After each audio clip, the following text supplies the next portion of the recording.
আচ্ছা, একটা সহজ প্রশ্ন করি। একটু ভাবুন তো, শেষ কবে খবর দেখে মনটা শান্ত হয়েছে? রাগ বা ঘৃণা হয়নি?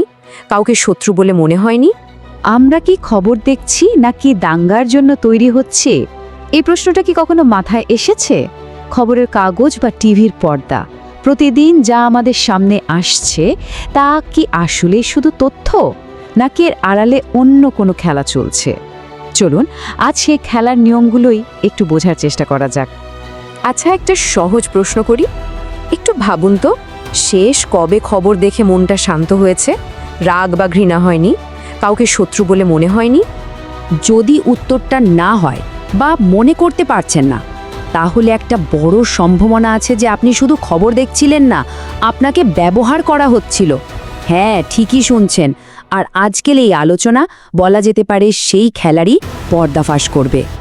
তো চলুন শুরু করা যাক। প্রথম পর্বে আমরা দেখব খবরের আসল উদ্দেশ্যটা ঠিক কিভাবে, কতটা বদলে গেছে। একটা সময় ছিল যখন খবরের মূল প্রশ্নটা ছিল খুব সহজ আর সোজা, কি ঘটেছে। কিন্তু এখন প্রশ্নটাই পুরো ঘুরে গেছে। এখনকার প্রশ্ন হলো কে কাকে ঘৃণা করবে। মানে তথ্যের জায়গাটা পুরোপুরি দখল করে নিয়েছে বিভেদ। আর ঠিক এই কারণেই বলা হয় এখনকার নিউজ চ্যানেলগুলো আর সমাজের আয়না নয়, এগুলো যেন এক একটা আগুনের কারখানা, যেখানে প্রতিদিন নতুন করে রাগ, ভয় আর বিভেদ তৈরি করা হয়। কিন্তু প্রশ্ন হলো কেন? এর পেছনে আসল কারণটা কি? এই কেনর উত্তরটা লুকিয়ে আছে আমাদের পরের পর্বে। চলুন দেখি এই বিভেদ তৈরির খেলাটা আসলে কিভাবে চলে। আর এর মূলে আছে একটাই জিনিস, একটা ভয়ঙ্কর নেশা, যার নাম টিআরপি। মিডিয়ার ব্যবসার মডেলটা কিন্তু খুব সহজ। কৃষকের আত্মহত্যা, দেশের বেকারত্ব, দারিদ্র্য, এইসব জরুরি বিষয়ে জানেন কোনো টিআরপি নেই। কিন্তু যেই মুহূর্তে একটা ধর্মীয় স্লোগান আসে বা একটা উস্কানিমূলক হেডলাইন কিংবা দাঙ্গার সামান্য জল্পনা, ব্যাস টিআরপি একেবারে আকাশ ছুঁয়ে ফেল। কাজেই দিনের শেষে নিউজ চ্যানেলগুলো দেশের ভালোর কথা ভাবছে না। তাদের মাথার মধ্যে একটাই প্রশ্ন ঘুরছে, কি দেখালে মানুষ একে অপরের বিরুদ্ধে লড়বে। কারণ মানুষ লড়লেই তো তাদের চ্যানেলের ভিউ বাড়বে, তাই না? তাহলে ব্যাপারটা কি দাঁড়ালো? যে খবর মানুষকে ভাবতে শেখায় না, বরং লড়তে উস্কানি দেয়। সেটা তো আর খবর থাকে না, তাই না? ওটা তখন একটা অস্ত্রে পরিণত হয়। কিন্তু সবাই তো আর এই খেলার অংশ হতে চায় না, তাই না? কিছু সাংবাদিক তো সত্যিটা বলতেই চান, কিন্তু যদি কেউ এই সিস্টেমের বিরুদ্ধে গিয়ে সত্যিটা বলার সাহস দেখায়, তাহলে তার কি পরিণতি হয়? চলুন এবার সেই ভয়ঙ্কর দিকটা দেখা যাক। সত্যি বলার মুখ বন্ধ করার জন্য একটা নিখুঁত পদ্ধতি আছে। প্রথমে আসে একটা হুমকি ফোন, তাতে কাজ না হলে আইনি নোটিশ, তারপর আদালতে মামলা, আর সবশেষে চাকরিটাই চলে যায়।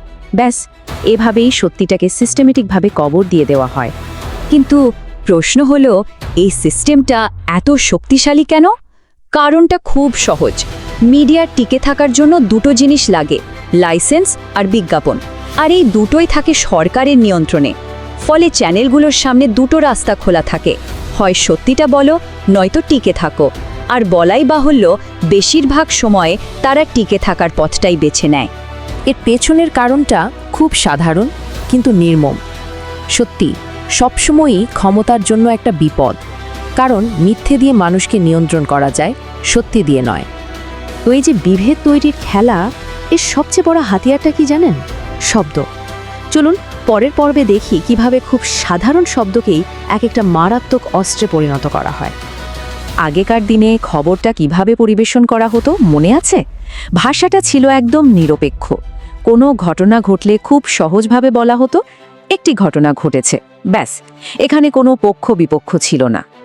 আর এখন ভাষাটা পুরোপুরি অন্যরকম। এখন সরাসরি আঙুল তুলে বলা হয়, ওরা এটা করেছে। আর এই একটা শব্দেই পুরো খেলার মোড় ঘুরে যায়। এই যে ওরা শব্দটা, এটাই হয়তো আজকের খবরের সবচেয়ে বিপজ্জনক শব্দ।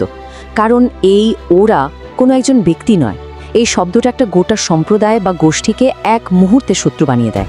ভাবুন একবার, টিভি স্টুডিওতে বসে যুদ্ধের মতো ভাষা ব্যবহার করা হচ্ছে, আর তার ফলটা ভোগ করতে হচ্ছে রাস্তার সাধারণ মানুষ। তাহলে প্রশ্নটা হলো, এই যে এত বড় একটা খেলা চলছে, এতে শেষ পর্যন্ত হারছেটা কে আর জিতছেই বা কে? ছবিটা কিন্তু একদম পরিষ্কার। এই খেলায় রাজনীতিবিদরা পুরোপুরি নিরাপদ, চ্যানেলের মালিকরাও নিরাপদ। মাঝখান থেকে বিপদে পড়ছে আর মরছে শুধু সাধারণ মানুষটা, যার হাতে না আছে ক্ষমতা, না আছে কথা বলার জন্য কোনো মাইক। আর সবচেয়ে বড়, সবচেয়ে দুঃখের ক্ষতিটা কি জানেন? এই যে প্ল্যান করে ঘৃণা তৈরি করা হচ্ছে, এটা সাধারণ মানুষকে তার আসল সমস্যাগুলোই ভুলিয়ে দিচ্ছে। মানুষ একে অপরকে ঘৃণা করতে শিখছে আর ভুলে যাচ্ছে নিজের পেটের খিদে, সন্তানের ভবিষ্যতের কথা। তাহলে কি কোনো উপায় নেই? এই চক্র থেকে বেরোনোর কি কোনো পথ খোলা নেই? আছে। আর এই আলোচনার একদম শেষে আমরা সেই সমাধানের দিকেই এগোবো। দেখুন, কয়েকটা জিনিস আমাদের মাথায় রাখতে হবে। প্রথমত, সব খবরই মিথ্যা নয়, আর সব সাংবাদিকও বিক্রি হয়ে যাননি। এখনও অনেকে জীবনের ঝুঁকি নিয়ে কাজ করছেন। কিন্তু আমাদের দায়িত্ব হলো, যে খবর আমাদের মধ্যে বিভেদ তৈরি করছে সেটাকে প্রশ্ন করা, সেটা গ্রহণ করার আগে অন্তত দুবার ভাবা। কারণ ভুললে চলবে না, আজকের খবরটাই কিন্তু আমাদের আগামী দিনের সমাজটা তৈরি করে দিচ্ছে। সুতরাং শেষ কথা একটাই, খবরের নামে আমাদের আর ঘৃণার দরকার নেই। আমাদের যেটা দরকার সেটা হলো সাহস, সত্যিটা শোনার মতো সাহস, আর সেই সত্যিটা বলার মতো সাহস। এখন প্রশ্নটা আমি আপনার কাছেই রেখে গেলাম, সেই সাহস কি আমাদের আছে?